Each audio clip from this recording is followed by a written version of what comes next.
implementasi kerjasama internasional dan bantuan pembinaan CTS.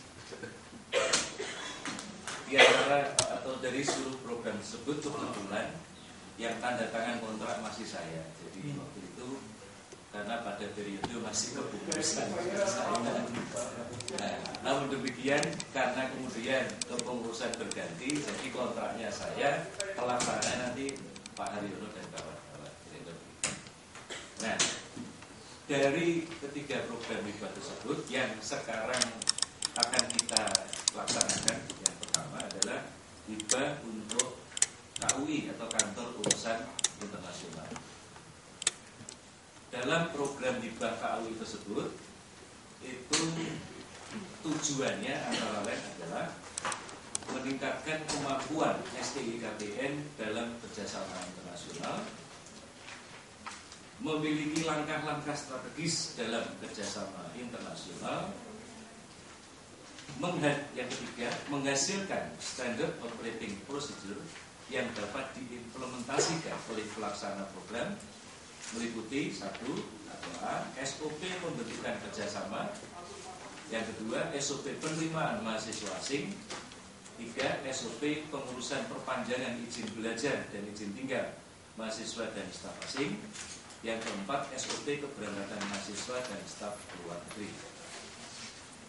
Tujuan yang keempat, memiliki website STIKBN dalam bahasa Inggris yang berisi materi STIKBN dan semua hal yang diperlukan dalam kerjasama internasional. Itulah proposal program yang dulu kami ajukan, yang kemudian mendapat pengesahan dan mendapat pendanaan dari Dirjen Dikti.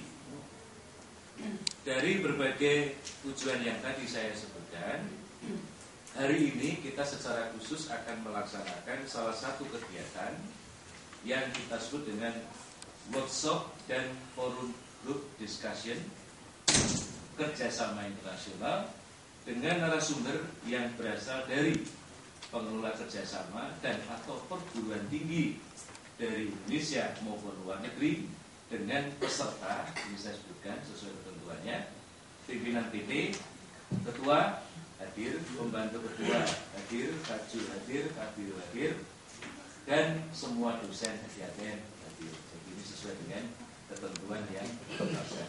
Informasikan untuk workshop ini penanggung jawabnya adalah Pak Eko Widodo dan Bu Lucy. Jadi ini tepat tadi Bu Lucy sudah kontak dengan Pak Pri dan Pak Joko, jadi sesuai dengan yang disebutkan. Nah, dari beberapa itu yang sudah terrealisasi memiliki MOU itu adalah dengan KNPL Thailand. Ini yang sudah MOU dan sudah berjalan, kita sudah melakukan kerjasama riset antar dosen di antara mereka dan kita sekarang sedang perjalanan, dan dalam waktu dekat salah satu dosen mereka akan berkunjung ke sini, Bu Lita ya, besok bulan Oktober. Jadi mereka akan ke sini dan akan memberikan case lecture untuk dosen di sini, dan bahkan mereka sudah mengajukan usulan untuk mengirim mahasiswanya ke STIKBN yang nanti akan kita kelola mungkin dengan kerjasama dengan perusahaan-perusahaan yang ada di Indonesia. Inilah beberapa langkah yang telah kami lakukan ini sebagai gambaran, dan itu semua memang sejalan dengan visi yang dulu kami buat waktu yang lalu. Yang ini perlu saya sampaikan ke Pak Pri, yang adalah menjadi lembaga pendidikan, advokasi dan manajemen profesional dan terkemuka yang milik masyarakat akademik dan masyarakat di Asia Tenggara. Ini poin pentingnya. Yang kami telah rintis sebelumnya kemarin dengan berbagai program dan pendasakan yang sudah kita lakukan. Moga-moga ini akan terus bisa berjalan dan mencapai pada sasaran tujuan yang ingin kita capai. Setidaknya STIKBN bisa masuk dalam lingkungan yang luas, ya, tidak hanya di tingkat Indonesia. Oleh karena itu, malah pada kesempatan ini kami ucapkan terima kasih khususnya kepada Pak Joko dan Pak Pri yang berkenan hadir untuk menjadi narasumber dalam acara workshop kita pada siang ini, sehingga nantinya kita terutama teman-teman akan menjadi lebih jelas, akan menjadi lebih mengerti mengapa kita melakukan ini dan arah kemana yang akan kita tuju. harapan kami Pak Joko dan Pak Pri dengan wawasan, pengalaman dan seterusnya bisa berbagi kepada kami sehingga kami bisa lebih baik dan lebih jelas dalam langkah kami. Kira-kira ini pembukaan yang saya sampaikan sebagai gambaran acara pada siang hari ini. Nah, untuk acara selanjutnya, pertama tentu kita harapkan sambutan dari Pak Ketua kepada kami supaya kita sudah punya gambaran tentang rencana program kita yang ke depan kaitannya dengan pelaksanaan kerjasama internasional. Saya persilakan Pak. Ibu sekalian, selamat siang. Sejahtera untuk kita semua. Beberapa hari yang lalu saya bersama dengan Bu Rita dan Pak Rudi ke Dikti bahwa memang kerjasama internasional itu sudah merupakan suatu keharusan dilaksanakan oleh program ini dengan berbagai macam program yang ada 3 tahap Bu Rita ya, ada 3 tahap, dan kita itu sudah memasuki tahap yang pertama. Bentuknya adalah kerjasama tukar kredit yang itu tadi sudah disampaikan oleh Pak Rudi. Kerjasamanya harus dengan perguruan tinggi yang bukan Asia dan kita akan mengusahakan dengan Australia. Namun sebelum itu ada juga tahapan yang harus kita mulai, yaitu membentuk suatu kantor urusan kerjasama internasional. Dan ini kita mendapatkan hibah yang pada hari ini salah satu acara untuk merealisasi program itu adalah workshop. Nah, dengan kehadiran Pak Pri, Pak Joko pada siang hari ini sungguh-sungguh menjadi harapan kami supaya tim yang dipandu, yang dirintis oleh Pak Dodi akan berjalan dengan baik untuk di masa-masa yang datang, dan tentu saja membutuhkan dukungan dari Bapak Ibu sekalian. Dan sekali lagi pencerahan dari Pak Pri, Pak Joko sungguh-sungguh kami harapkan pada siang hari ini sehingga kami menjadi lebih paham dan tahu persis apa yang harus kami lakukan sehingga usaha untuk mewujudkan bisa diterima oleh masyarakat bisnis maupun akademik di Asia Tenggara yang sudah dicanangkan di visi kita itu sungguh-sungguh bisa terwujud dan kita bisa merespon apa yang dimaui oleh pemerintah. Dan tentu saja secara makro kita akan berhadapan pada tahun 2015, diharapkan tidak dijajah digunakan kesempatan untuk kebebasan itu oleh perguruan tinggi dan tinggi Asia. Saya kira demikian. Terima kasih Pak. Warahmatullahi wabarakatuh. Waalaikumsalam. Selamat siang dan salam sejahtera Bapak sekalian. Pertama yang saya hormati Pak Joko, Pak Dodi, Pak Alina, kayaknya direktur menjadi saya tadi. Kemudian Bapak yang lain, para staf pengajar di lingkungan KPN. Pertama saya sampaikan terima kasih atas kesempatan untuk bisa berdiskusi siang hari ini. Sebenarnya saya mungkin bukan narasumber yang tepat, tetapi paling tidak ya saya punya sedikit hal yang mungkin bisa saya share pada saat kami bersama-sama dengan beberapa teman mengelola program internasional di Fakultas Ekonomi dan Bisnis UGM. Yang dulu dimulai dari pertama kali itu adalah di program MMGM itu, yang pertama kali mengikuti ataupun melaksanakan program internasional yang kemudian sekarang sudah diikuti oleh semua program studi yang ada di FEB dan juga program studi fakultas yang lain. Kemudian sudah ada fakultas hukum, fakultas kedokteran, fakultas ekonomi, fakultas hukum, itu yang cukup maju program internasionalnya. Dan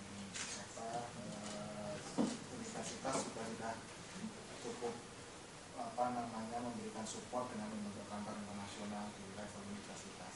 Saat ini mungkin sampai 100 lebih mahasiswa asing yang berada di UGM. Dan saya cerita juga, saya mengajar di kelas MM itu di kelas internasional ada 2 dari Malaysia, dari Universitas Utara Malaysia, ada 2 dari sana, 1 dari Kazakhstan, kemudian ada 3 dari Norwegia mahasiswa asingnya, kemudian ada 1 dari Jepang, dari Internasional Universitas Jepang. Memang itulah program yang seharusnya dilakukan di dalam program internasional itu akan ada heterogenitas di antara para mahasiswa yang baik berasal dari dalam negeri maupun dari luar negeri, sehingga kita bisa mengirim, kemudian kita juga harus siap untuk menerima. Nah, beberapa hal yang kalau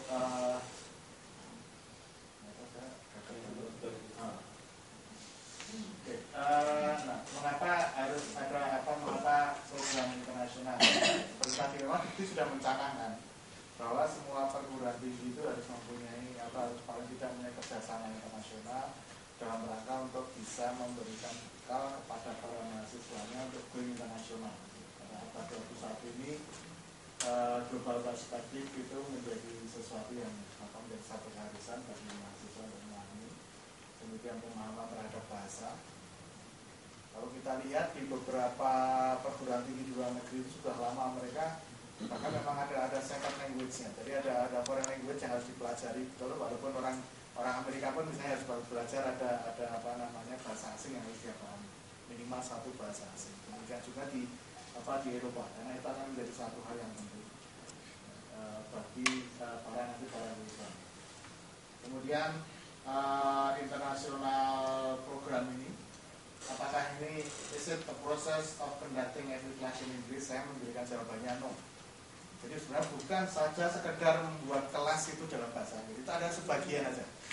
Nah, tetapi yang paling penting itu adalah bagaimana kita menciptakan international environment.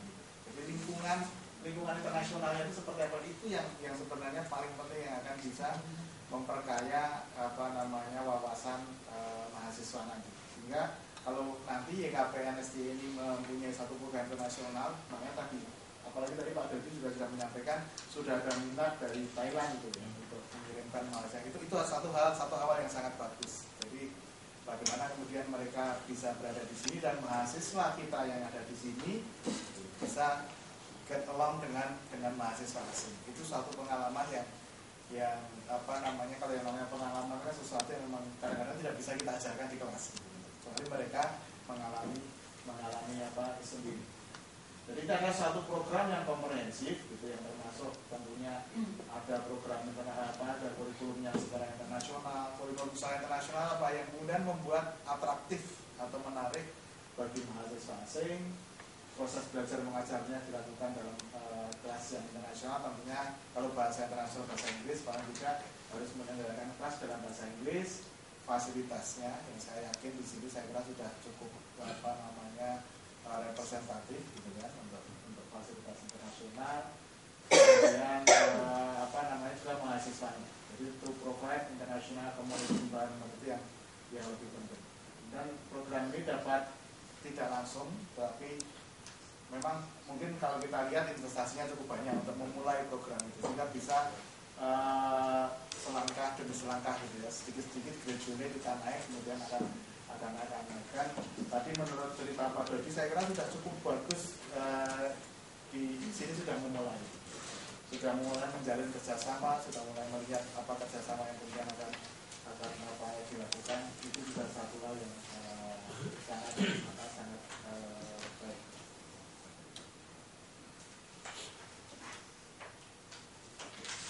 Apa manfaat kalau kita mempunyai program internasional? Ada manfaat untuk para mahasiswa, terutama untuk para mahasiswa dan mungkin nanti juga para dosen, bahwa mahasiswa akan berpengalaman untuk belajar di luar negeri, dan itu biasanya akan merubah atau membuat, sebenarnya simpelnya pada saat mahasiswa belajar di luar negeri itu kemudian dia akan merasa semuanya harus diurus sendiri, bahkan mungkin pada saat awal itu saya juga mengalami gitu kan, pada saat awal itu betapa stressfulnya gitu kan, harus tanya sini tanya situ, sudah ngomong pelan-pelan gak ada yang dong gitu kan. Nah, itu saya kira satu pengalaman yang wajar, yang kemudian sekarang rasanya sering kita jadi satu tertawan, tapi yang sesuatu yang kemudian menyenangkan, bagaimana ternyata kita berpengalaman hidup seperti itu, mulai belajar mandiri seperti itu memberikan satu bekal yang luar biasa. Jadi itu kemudian bisa menciptakan kerjasama pertemanan secara internasional, kemudian student gain a wider perspective, wider culture, and also their own. Jadi kadang-kadang kita sering orang-orang Indonesia di sini mungkin tidak paham kultur budayanya apa, tapi begitu kita belajar di luar negeri memahami budaya mereka, dasarnya kita sudah mulai kemudian paham akan budaya kita sendiri.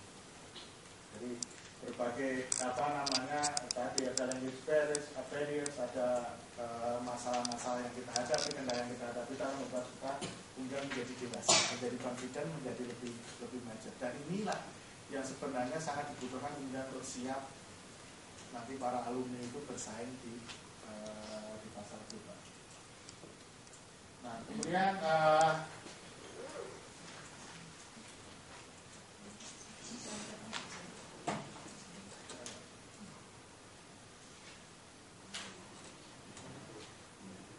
academic benefits.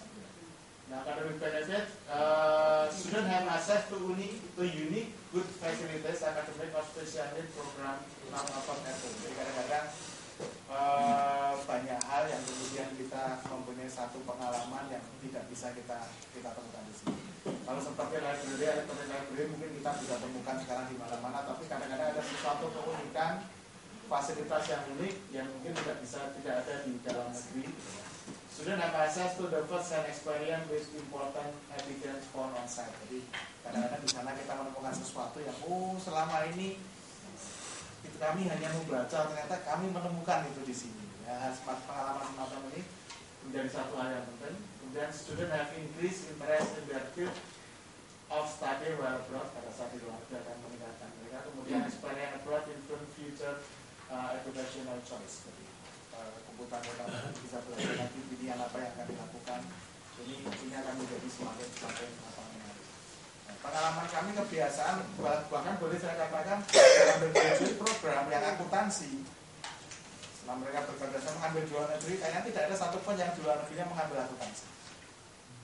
Bagaimana mereka ingin membuka wawasan, ya, mereka kemudian belajar, ada yang di e-commerce, ada yang kemudian mereka belajar di bahkan ada yang marketing begitu ya. Jadi dalam mengambil mata kuliah marketing itu dalam rangka untuk memperluas wawasan mereka. Tidak harus kemudian benar-benar akuntansi. Apalagi akuntansinya sudah diselesaikan di Indonesia dan kita apalagi semua negara sudah pakai IFRS, apa bedanya lagi gitu kan. Jadi di sana mereka berkesempatan untuk mengambil materi-materi yang lain. Nah, nanti program di sini pun untuk bisa menarik mahasiswa asing juga kita harus bersama mengembangkan satu kurikulum yang kemudian menarik. Di UGM KKN itu sesuatu yang sangat menarik ternyata, terutama bagi mahasiswa Eropa dan Jepang. Mahasiswa Eropa dan Jepang itu kesini biasanya mereka ambil KKN, dan kita kerjasama dengan mereka sebenarnya bagaimana mendesain KKN hanya dalam 2 minggu. Dan yang mereka kemudian info di dalam kehidupan masyarakat. Itu sesuatu yang menarik. Di MM program, di program MM itu yang menarik itu adalah mata kuliah yang salah satu pengampunya Pak Joko Gibi kan bahwa apa? Kita harus kemudian membuka, menciptakan peluang untuk bisa publikasi di tempat yang lain, bukan publikasi tempatnya sendiri. Ya walaupun katanya waktu itu aturannya mana gitu. Pak Basu mengatakan ini ada aturan tapi belum bisa ditunjukkan mana tertulisnya. Tapi katanya nanti kalau toh di sini lolos di UGM pasti juga akan ditolak. Itu cerita yang karena saya tidak bisa dilakukan. Jadi itu salah satu contoh. Kemudian maka teman-teman juga nanti kan saya yakin lah ke teman-teman yang sudah juga kan mesti arah selanjutnya adalah untuk bisa menjadi profesor juga harus menciptakan itu, meng-create kerjasama dengan luar negeri dan agar kita kemudian bahkan mungkin nanti bisa saja papermu nanti kita publikasikan di sini, paper kita bisa dipublikasikan di sana, itu akan menjadi satu hal yang bagus gitu untuk kita bisa mengkaji bersama.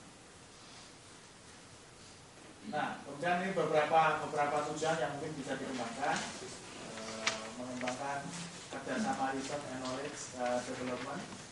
Kemudian menyediakan kesempatan untuk bisa belajar melalui academic transfer. Saya kira ini beberapa, baik nanti saya mungkin akan lebih banyak melihat bagaimana aktivitas yang bisa dilakukan di dalam menciptakan kerjasama internasional atau kegiatan program internasional. Pertama mungkin bisa kita mulai dengan student exchange. Kalau kita bisa menemukan partner ini biasanya hal yang paling murah bagi mahasiswa. Karena di dalam banyak hal, dan ini sudah menjadi pemahaman umum. Kalau namanya student exchange itu apa? Student do not need to pay the tuition fee. Jadi pada saat dia berada di sana, itu mahasiswa tidak harus membayar uang kuliahnya. Jadi hanya cukup dengan biaya hidupnya. Nah, pada saat mereka kalau kita mengundang mahasiswa asing di sini, mahasiswa asing juga tidak perlu membayar uang kuliah. Cukup, ya, jadi harus resiprokal betul apa perjanjian. Dan itu kalau dengan Jerman, saya melihat kerjasamanya dengan Jerman cukup bagus karena Jerman itu anggaran pendidikannya bagus. Bahkan kadang-kadang selain bebas biaya hidup, setiap bulan akan dapat tambahan apa namanya untuk biaya sekolahnya sudah gratis, ada tambahan untuk biaya hidup. Walaupun kita di sini tidak harus pada saat Jerman di sini kita tidak ada kewajiban yang itu. Tapi kalau bebas uang kuliahnya itu bisa dilakukan. Nah memang kalau untuk exchange yang kedua adalah karena ini non degree untuk exchange itu requirement-nya tidak terlalu sulit. Jadi bahasa Inggrisnya dan seterusnya itu biasanya tidak terlalu sulit. Bahkan nanti artinya bapak pada saat ibu bapak sekalian ke sana bernegosiasi harus kenceng. Harus kenceng, jangan manut saja gitu. Jangan manut saja. Ini susah kalau dengan program ini di Amerika. Mereka arogan sekali. Jadi luar biasa kalau dengan Amerika. Tapi kalau dengan Eropa dan dengan Australia kita harus agak lebih mudah Eropa sebenarnya dibandingkan Australia. Pengalaman saya kita harus kenceng gitu bahwa apa namanya kalau exchange program itu siapa yang bisa berangkat ke sana itu keputusan kita. Jadi kita yang memilih. Walaupun tentunya kita tidak akan milih kalau buru-buru sekali ya juga nanti nama kita di sana nggak baik kalau dia kinerjanya nggak baik kan begitu. Tapi keputusan kita sehingga kita lebih bisa fleksibel memilih siapa mahasiswa misalnya yang akan dikirimkan ke sana. Demikian juga kalau mereka akan ke sini silakan mereka memilih. Gitu.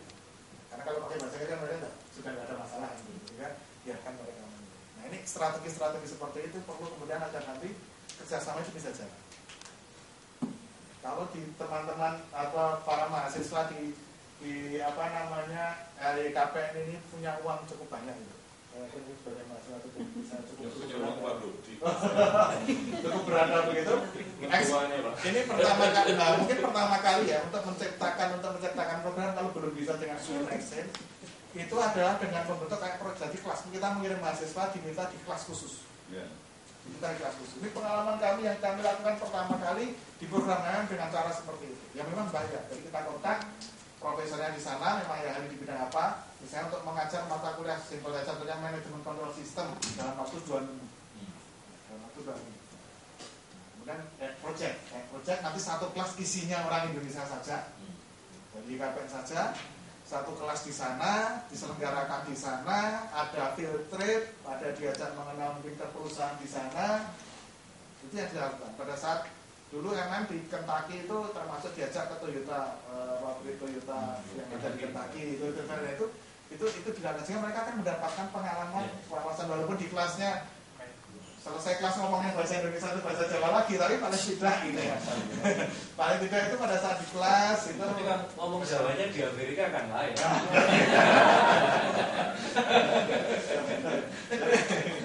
ini sesuatu yang apa bisa digunakan misalnya untuk memulai. Karena itu akan biasanya kan lebih mudah untuk bisa menciptakan seperti itu. Kalau kemudian nanti sudah lancar adalah dengan dual degree. Di dual degree ini juga harus nanti pada saat mengambil kerjasama nyanya. Dengan Melbourne itu cukup ketat mereka. Bukan karena mereka bagus akhirnya kita deal bisa 2-2.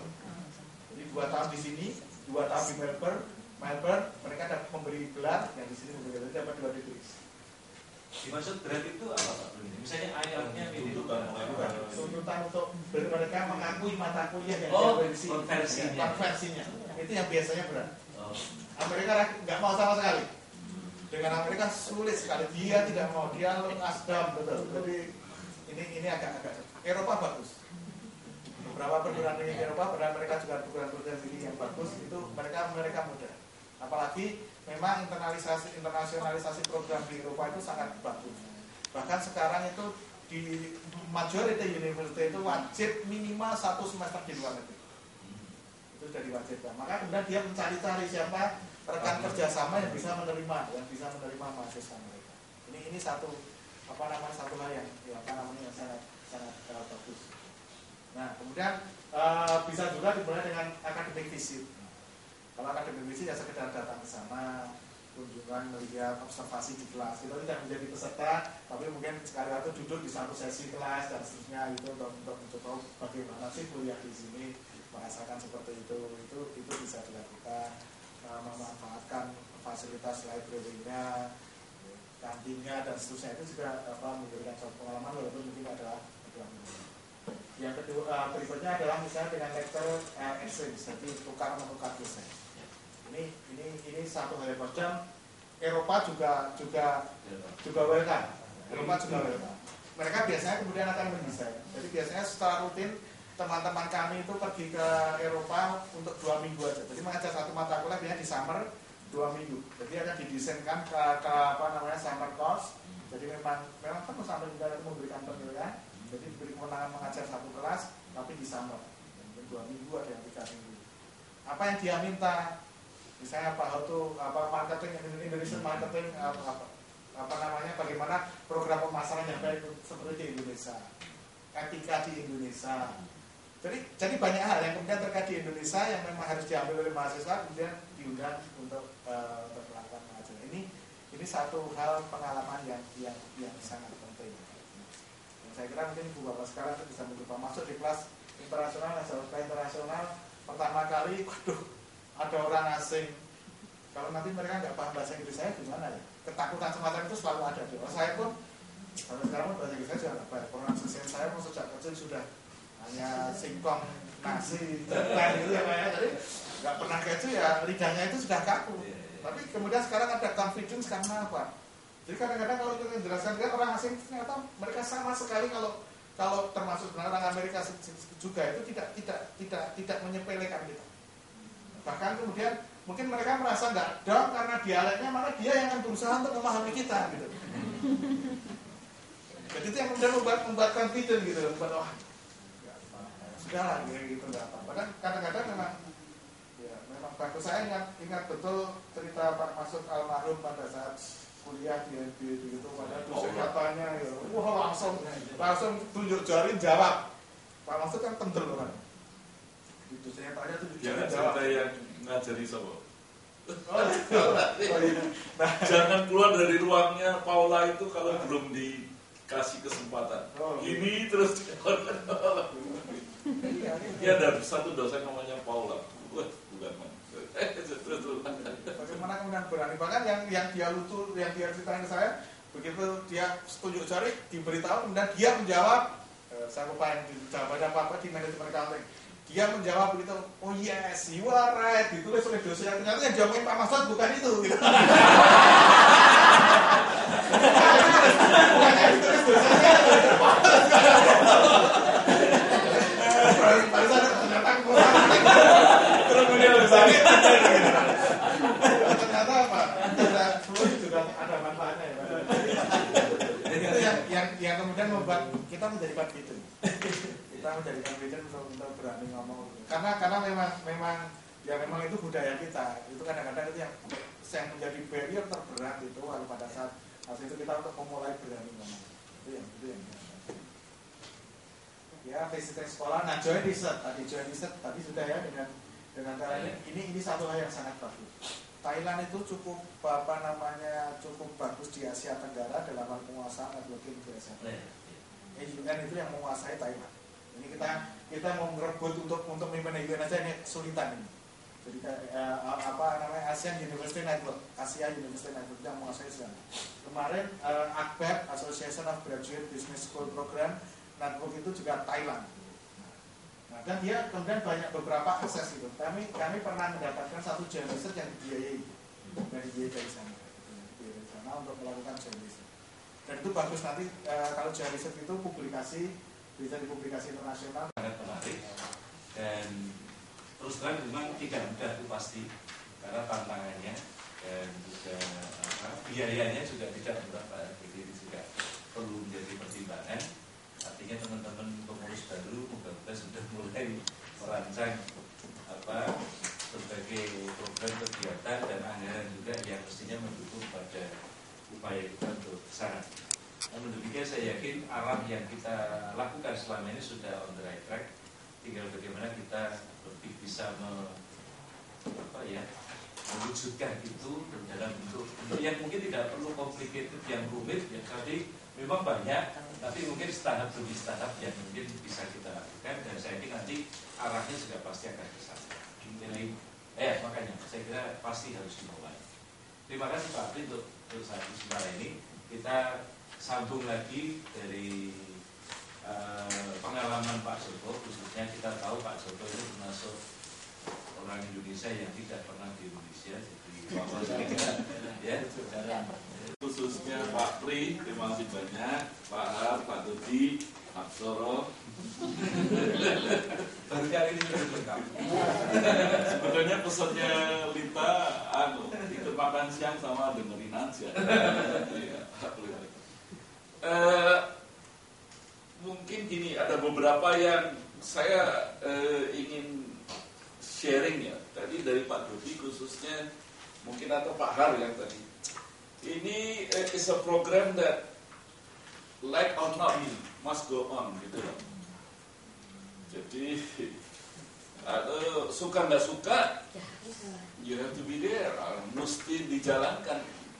Mau belakangan mau duluan pasti terjadi.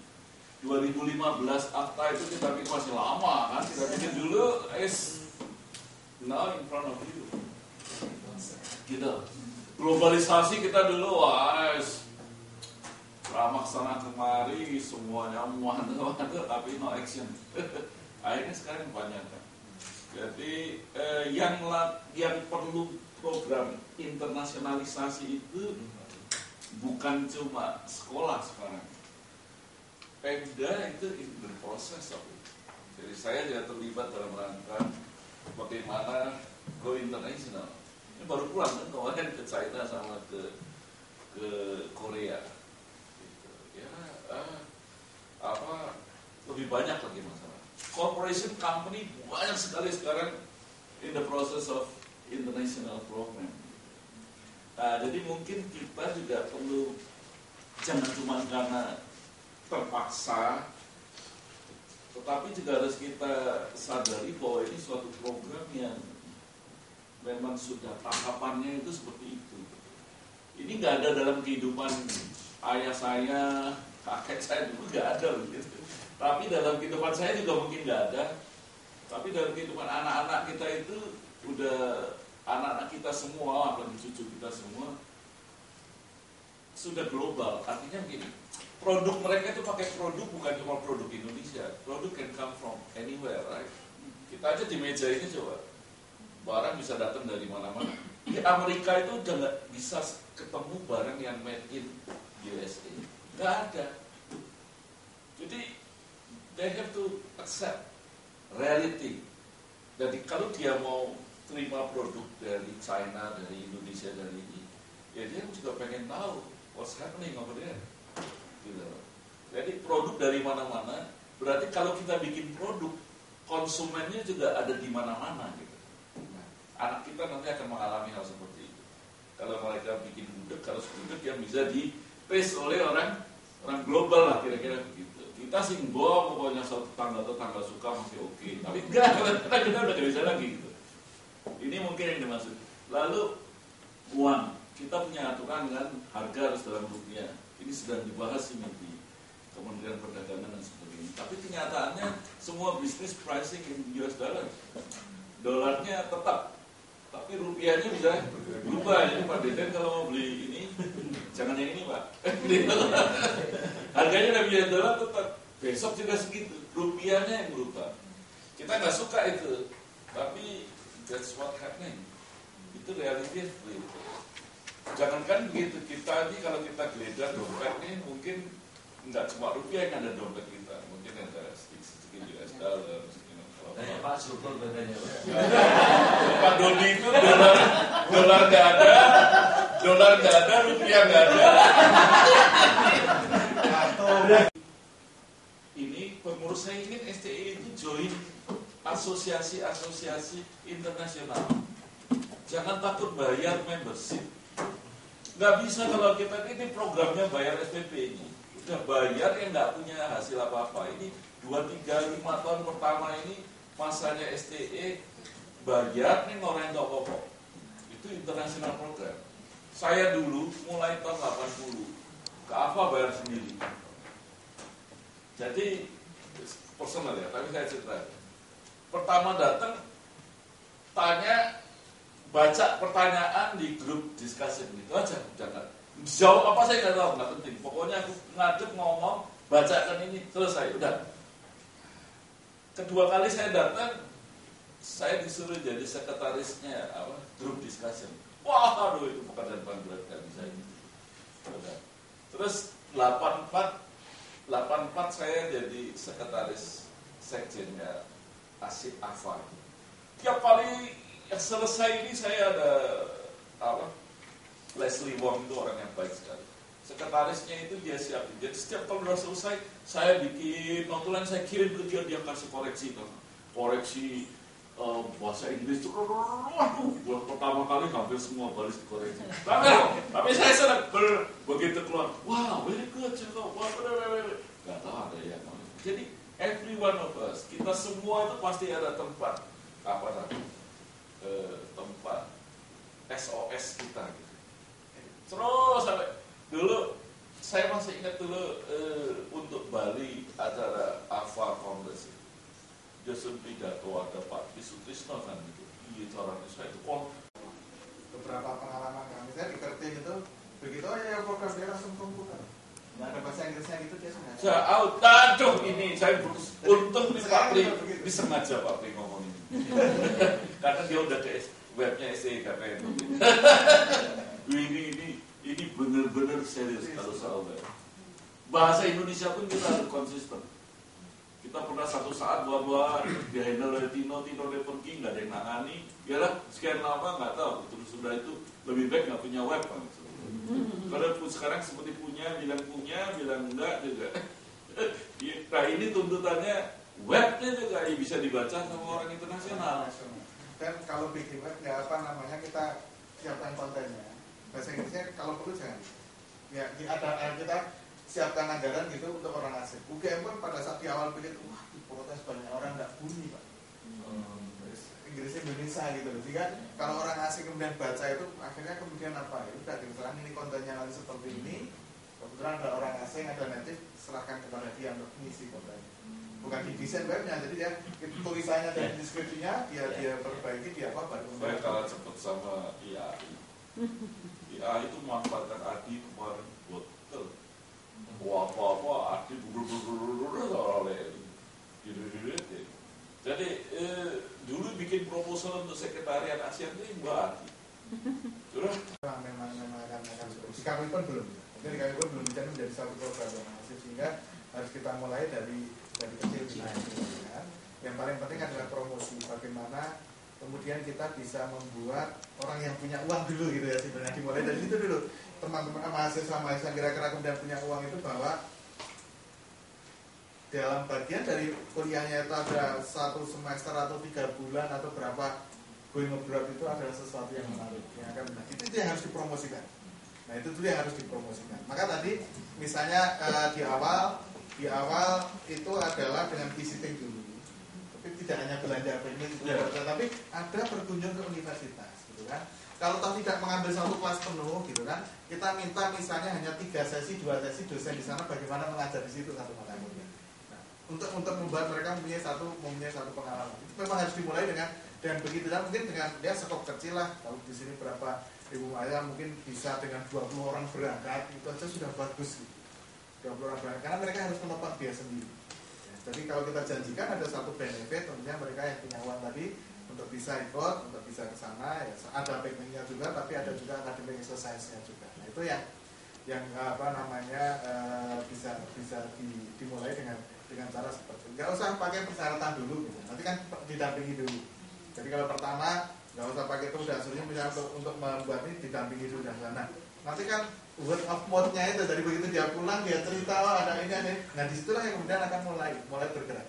Disitu kemudian program kita akan mulai bergerak. Nah nanti pada saat kemudian ada persyaratan yang formal, nanti nilainya bisa ditransfer. Nah baru kita ada persyaratan tambahan, ada TOEFL yang kemudian harus dilakukan. Kalau bisa juga misalnya ada pre-departure training. Kalau walaupun hanya untuk visiting, mungkin diajar di kelas barang sehari 3 sesi atau apa gitu ya, diajari nanti di sana harus seperti apa dengan menggunakan bahasa Inggris. Nah ini ini juga bisa dilakukan persiapan seperti itu. Teman semua, kebetulan beberapa kali saya mencoba kontak Pak, dan ini memang posisi kami kalau memperkenalkan diri ke internasional itu agak susah gitu, tetapi ya kami sudah mencoba. Yang menjadi pertanyaan saya mungkin bisa sharing. Susahnya itu maksudnya lebih pada mengenalkan identitas kita sebagai sekolah tinggi itu loh Pak Pri. Kalau Pak Pri dari UGM kan mereka itu mudah mengerti, oh kamu universitas. Jadi kalau kita mau bekerja sama kita selevel lah. Nah, dan dia bilang, do you look like Harvard? Yeah, kind of.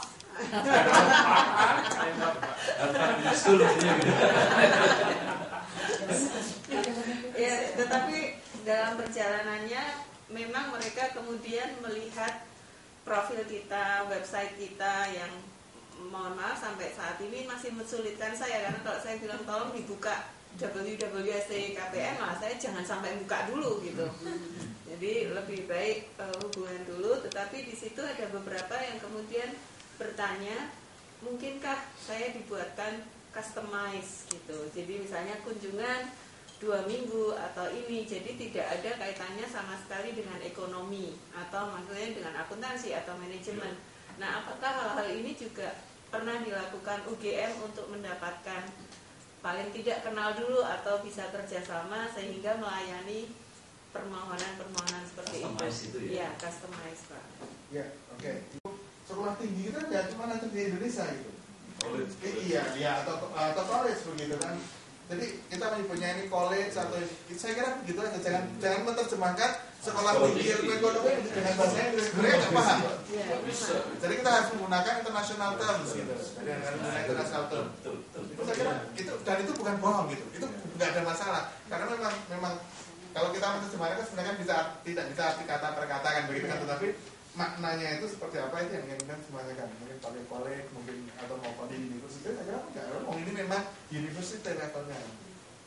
Jadi itu sehingga nanti di web pun, karena kalau di web di bahasa Inggris memang kemudian situs mana sudah orang mungkin mereka tidak tahu bahwa ini adalah setara dengan college. Saya name card saya School of Business. Ya, saya berarti pakai School of Business, cuman mereka tuh selalu bertanya, ya, dia what yang is your university? No, dia yang masalah.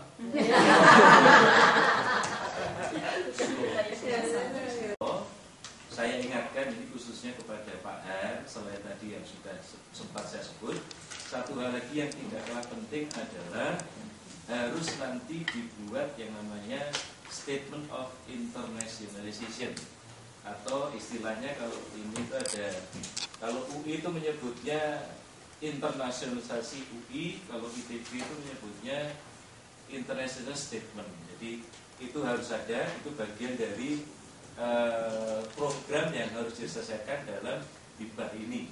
Nah, artinya dengan pernyataan ini kampus kita siap untuk melangkah menuju kerjasama internasional. Jadi dengan kata yang betul, tadi Pak Joko, Pak Har juga sempat menyebutkan, memang program ini tidak bisa ditawar, tidak bisa ditunda. Kita harus memulai karena memang KUI mensyaratkan harus ada pernyataan internasionalisasi. Itu artinya harus melekat di dalamnya tadi ada SOP, ada website, ya, ada program kerjanya dan semuanya harus bisa diakses dan akhirnya program itu akan berjalan. Saya kira hari ini kita mendapatkan gambaran wawasan ke depan yang sepertinya tidak mungkin tidak kita hindari, harus kita laksanakan.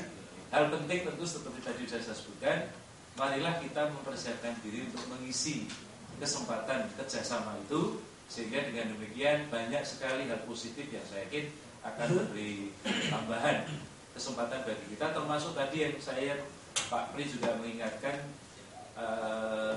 publikasi kita juga harus mengarah kepada internasionalisasi. Kalau tanpa itu sepertinya akan susah, maka ini terbuka peluang kesempatan bagi kita untuk ke sana, sehingga kita tidak lagi sulit untuk bisa menembus atau bisa memperoleh peluang, bisa mendapatkan kesempatan untuk publikasi internasional. Saya kira ini penting. Akhirnya pada kesempatan yang berbahagia ini, maka kita berikan close kepada Pak Wiyadi. Kita ucapkan apresiasi apresiasi dan terima kasih yang besar-besarnya kepada kedua beliau. Saya tidak tahu ini panitianya Bu Lucy langsung ucapkan terima kasih atas partisipasi semua Bapak Ibu pada kesempatan ini. Semoga kita bisa melangkah lebih maju, lebih baik lagi di waktu yang akan datang. Amin. Selamat siang, terima kasih.